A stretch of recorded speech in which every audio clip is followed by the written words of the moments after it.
Your kids love this electronic piggy bank, but the sounds it makes are driving you a bit crazy?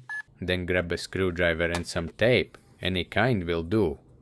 The first way to lower the sound on this electronic piggy bank is to put tape over the holes where that annoying noise comes from. If that's still not enough for your peace of mind, grab your screwdriver, unscrew all 5 screws, and carefully remove the back panel. Just remember where each part goes, so you can put it back together later. Right here is the small speaker that's driving you crazy. Just take a piece of tape and cover the speaker hole. Put the speaker back in place, and you can also place another piece of tape right over the top of the speaker itself. Next, reassemble the back panel. Put all the parts back where they belong and screw the screws back in.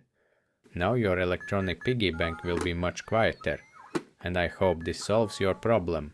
If not, check out my next video where I show you how to make it completely silent.